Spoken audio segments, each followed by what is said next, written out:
Hi, good day, and thank you for tuning in to this new episode of the Microdose Diet. So my guest today is Victoria Litman. So very, very interesting lady. She works at the intersection of non-profit tax law, constitutional law, religious freedom, theology, cannabis, and psychedelics. So it's quite a mouthful. So she really helps tax-exempt non-profits realize their potential for positive impact with a focus on emerging cannabis and psychedelics tax exempt sector. So she's going to tell us more about that in a minute. My name is Peggy van de Plassche. I am a former banker and venture capitalist. I now speak and write about the benefits of alternative medicines, such as microdosing psilocybin, for professional and personal growth. So I created the Microdose Diet, which is a 90-day plan for success and happiness. So you can follow my work on Substack, LinkedIn, YouTube, Apple Podcast, all that great stuff. So Victoria, thank you very much for being here today. It's really a treat to have you. Yeah, thank you for having me. I appreciate the Well, invitation. no, that's fabulous. Okay, so first question, which I'm sure everyone is wondering. Tell us more about the help you provide to this tax-exempt nonprofit in the psychedelic space.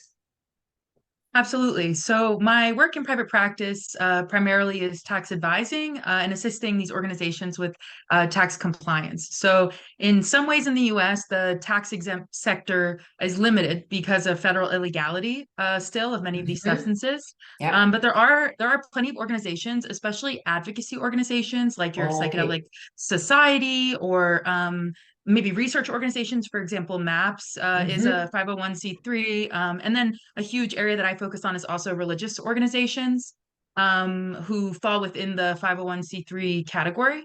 Okay. And sometimes I joke with my clients, right? It's much easier for the government if they wanted to go after you for tax evasion than some of these religious freedom issues. So, making sure that you're paying your employees well, making sure that you're categorizing your income, just kind of having all your ducks in a row, just Yeah. can help limit, risks. And there's also some creative structuring that some of these organizations do just because of the illegality. So there's Yeah. sponsorship, fiscal sponsorship, different structuring, related businesses, unrelated businesses. But ultimately, I think part of being a legitimate industry in this country is taking ourselves seriously, Yes. acting as if any other business would. And unfortunately or fortunately, tax compliance is a necessary part of that. Yeah, so it's very interesting because I was interviewing a few weeks ago the CEO of a biotech company, and he was telling me that his background was actually in regulatory affairs, not at all in healthcare. And he said, if you want to be successful in this type of industry, you need to have a very, very deep understanding actually of regulation. So I can see why you're bringing so much value by understanding, all these fine lines that very often people focusing on maybe religious, angles or psychedelics might think are secondaries, but become very dangerous kind of for them if it's not on their radar. No, absolutely. So you are a founding member of the Psychedelic Bar Association. So what is it? How is it impacting the psychedelic industry? Sure. So it's an organization of lawyers just started a few years ago, focused substantively on the emerging area of psychedelic law, and all of that entails intellectual property, legislation, religious use. But they're also really interested. We're also interested in exploring, how can using psychedelics change how we think about being a lawyer and the profession more Oh, broadly, amazing. because lawyers aren't really known for being mindful or having good balance, right? So we're working on like what does it mean to shift how we lawyer. So the association is really still in development, right? But we've done some advocacy work, education work. We've drafted letters in support of state measures. For example, we're also putting on a workshop at Psychedelic Science next week or whenever this airs in Denver Yeah, in June, yeah, the large conference. And I think it's really impacting the industry substantively, because when all these lawyers are collaborating and coordinating all across the country, right, we can come up with better measures. We can Mm, have, I bring, for example, the nonprofit tax work, but there are people who are intellectual property lawyers, and we can all yeah, kind of learn from each other. But I also think in a soft way, in a sense of like just developing relationships amongst these lawyers can just be really valuable, especially in this field that's so new and so emergent. exactly. To have other people that who Yeah. have their hands in the industry as well. Yeah, and I didn't realize, I found that the angle was mainly on the application of law. I didn't realize that it was also more in terms of personal and professional growth that this association was supporting. To your point, lawyers, like people in finance, are not the best in terms of balance. So that's so interesting, because usually it's always focused just on the career aspect. And what I mean by that is really the expertise, and it's really how can you become maybe more creative, or more self-aware, all these things that will help you in your career, but that we tend to look at secondary. Did you see people really having appetite for that?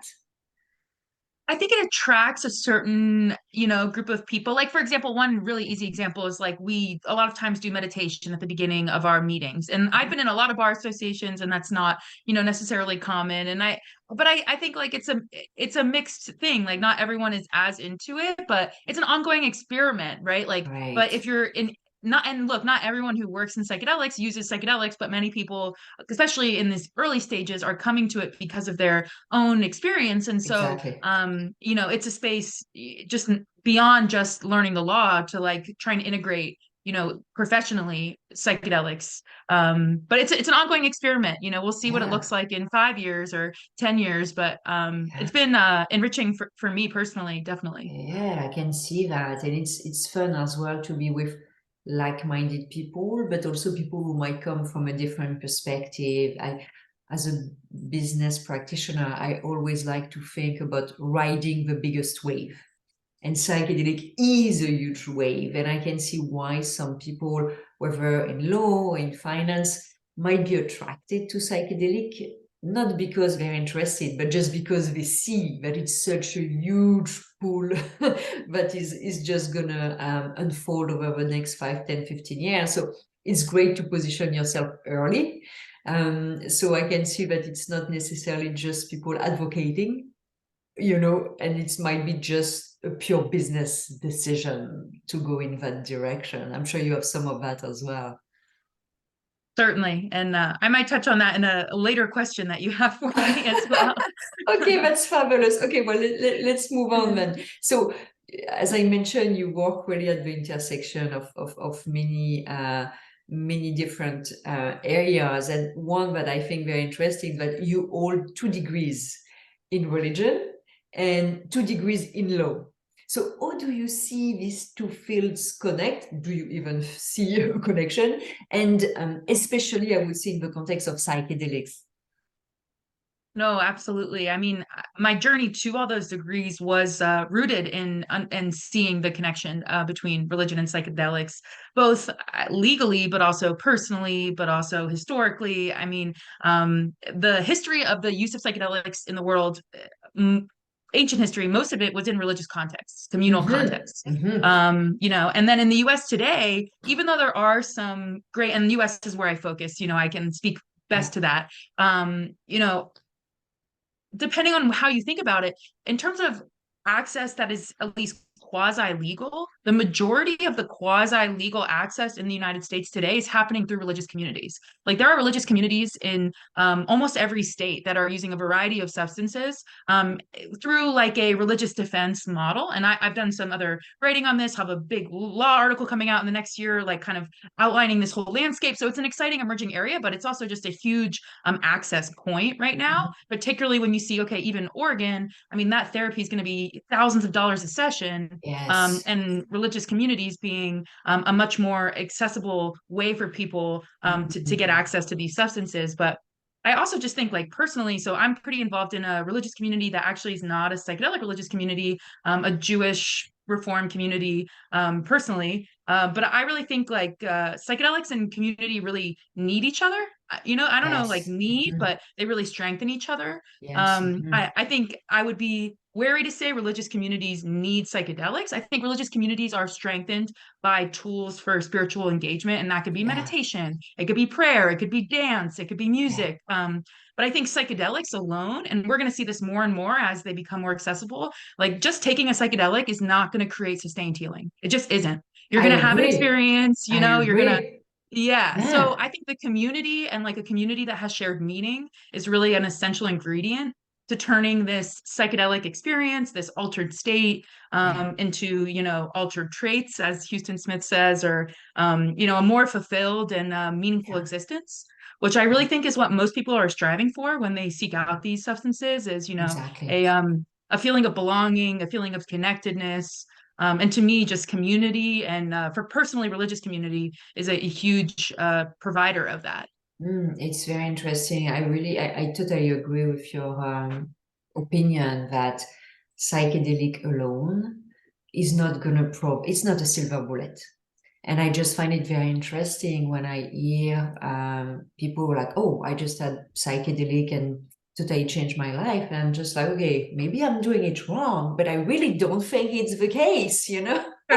And good for them if it had been their experience, but I'm a bit doubtful of that. And I agree with you. I think it's okay, it's the settings, we know that, but it's also the intention of feeling and the approach. So I'm not associated with any type of religion, but I like the spirituality, and I like to take from every kind of religious context.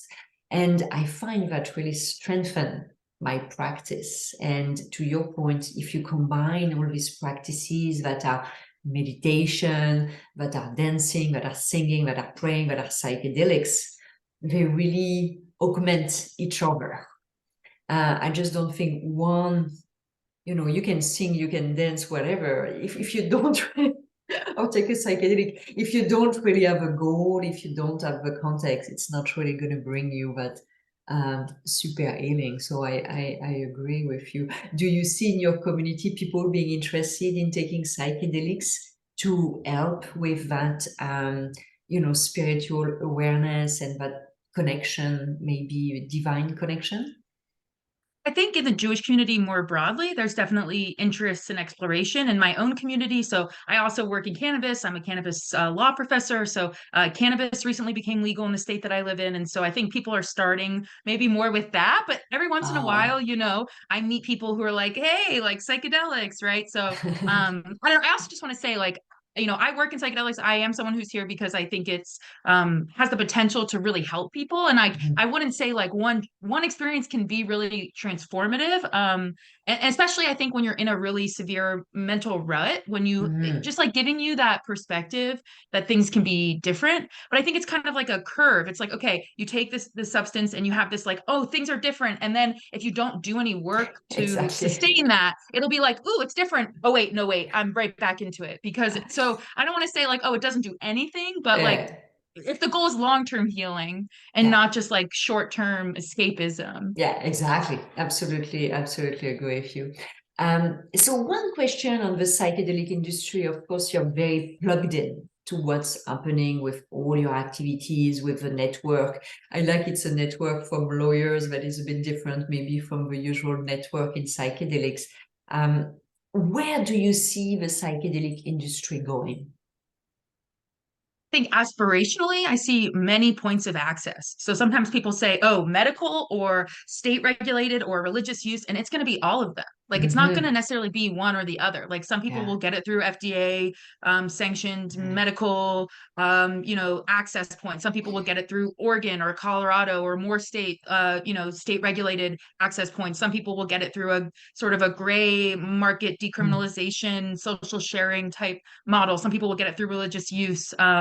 And I think we're going to see lots of trial and error. I think some people said, oh, well, we saw in the US at least like state cannabis laws, we can learn from those, but it's different. It just is different because of how they're going about it. And then federal illegality just remains a huge barrier to both Yeah. cannabis and psychedelics, banking, taxes. So we're going to see, I think, a lot of trial and error. I don't Yeah. expect all these, like even Oregon already, I don't, I see Oregon as sort of a failure already. Some people say, Yeah. well, it's not a failure, but it's costing $3,000 for a session. To me, Yeah. that's a failure, Yes. and they're not Yeah. really able to fund it. But I'm hoping, in the long term trajectory, like over 10, 15 years, right, we have more safe access, less criminalization. Yeah. But I don't think anything is guaranteed. Hmm. On my worst days, I see there's a lot of division. In the cannabis industry, people sometimes joke like, well, at least we're not as bad as psychedelics, right? Just the amount of division in the industry among advocates, among business people, among people that you think are sort of on the same team. But to your point earlier, I think there are very real reasons why people disagree in the industry, and also in the cannabis industry. And a very basic reason, right, is some people are here because we believe that this has a healing potential, this can change people's lives, and we're motivated by that. And some people are here because they see a profit opportunity. Yeah. Hmm. And I think those things sometimes do work in opposition, Yeah. because profit can thrive when you have scarcity, right? Exactly. And that's sort of in opposition to creating access for people. But the Exactly. fun thing with Yeah. these drug markets, right, is like just like with most things, like making it illegal, it does make the access less safe and less robust, but people are doing psychedelics all over the country.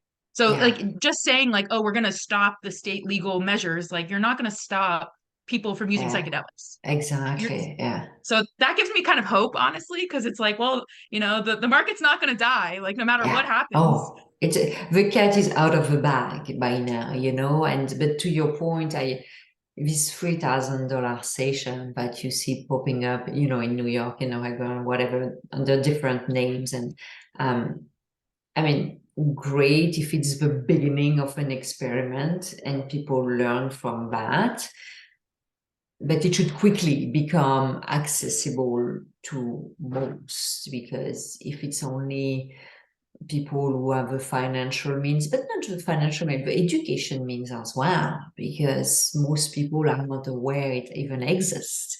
So you're really going with upper type, class, which can pay, but also is aware that it exists.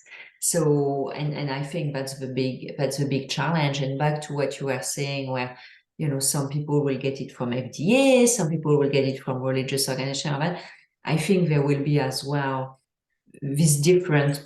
I think it's good to have different access points, because some people will be comfortable maybe getting it from their religious community, but wouldn't be comfortable from the gray market.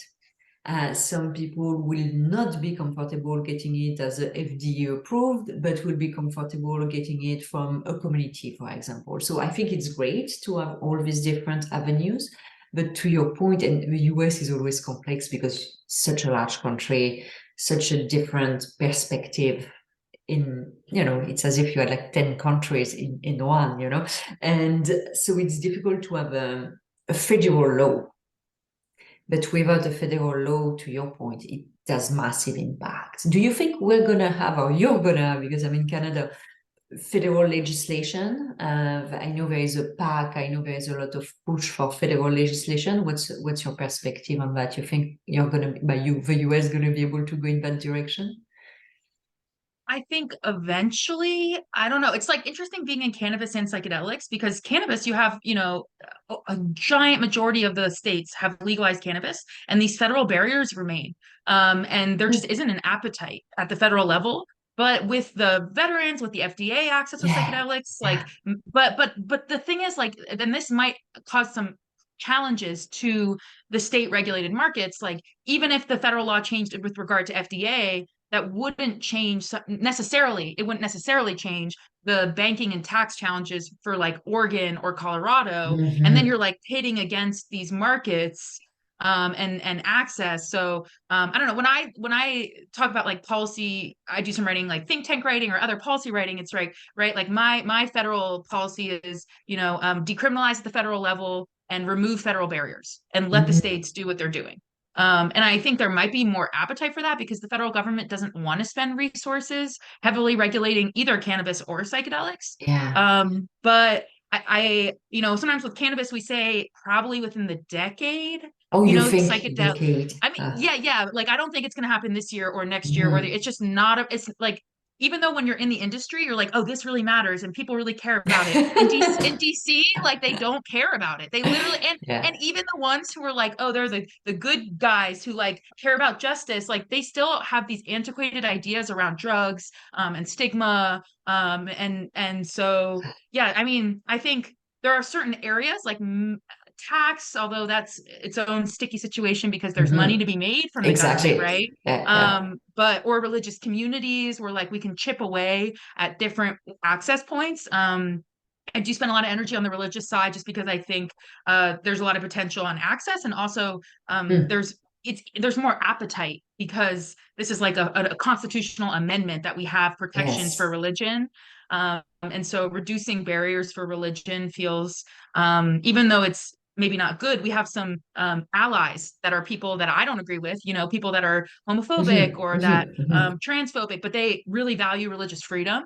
Yeah. Um, and so trying to maybe find those allies, Yeah. unfortunately, for these Yes. issues. I Yeah. understand. Yeah, I never thought about that, but you sometimes you have to be strategic as well. So thank you so much for all your insights. Do you have any parting thoughts, anything you want to leave the listeners, the viewers with? Sure. So I've said this in a few other settings, and I think I really I hold it as a reminder I need and maybe your listener needs. You know, it's really I think important to not be afraid to have strong opinions about things, about anything in the industry. You know, oh, this drug is, I mean, I'm not big on better or worse, but oh, I'm into this one, or I think this is how people should access it, or I think that this organization is really good or really bad. But I think you need to hold these opinions loosely. Like you need to be willing to change your mind about them. And another thing on that, you know, clearly define your mission. Figure out why are you in this? You know, like for me, I've really sort of crafted it over time. Like I want to help expand safe access to these substances and to knowledge about them. And sometimes that means I do support like FDA regulation of these, but I also Yeah. support, you know, decriminalization and Yeah. religious use. And you can hold different ideas, but if you know what your mission is, it allows you to then consider these more clearly. And I would just say also kind of be wary and of trusting everyone in the industry. I see this all the time, especially in psychedelic spaces. Maybe because people feel like, oh, you do psychedelics, I do psychedelics. Yeah. We're, you know, we're Oh. vulnerable. Our mind is open. Our spirit's open. But just like every other industry, and maybe even more so because of the, especially right now, it's so early. Some of the people that are attracted to it, right? There are people who are taking advantage of other people. There are people that are harming other people. There are also great people, but I think it's like, well, we all work in this industry. We'll just be great friends, and it's like that's Yeah. not, you know, just Mm. use your judgment, right, and Yeah. trust your instinct, and yeah, that can get Ah. you really far. I like that. Well, Victoria, in barely like 20, 25 minutes, you packed so much insights. I think there's going to be a need to unpack that because I love the fact that we never really talked on this podcast about, the religious freedom and access through religious communities. So that brings a lot of value, just that point. And then you added 25 more takeaways. So thank you so much for taking the time, and thank you for being with us today. Yeah, thank you so much for having me. It's been a pleasure. Thank you, Victoria.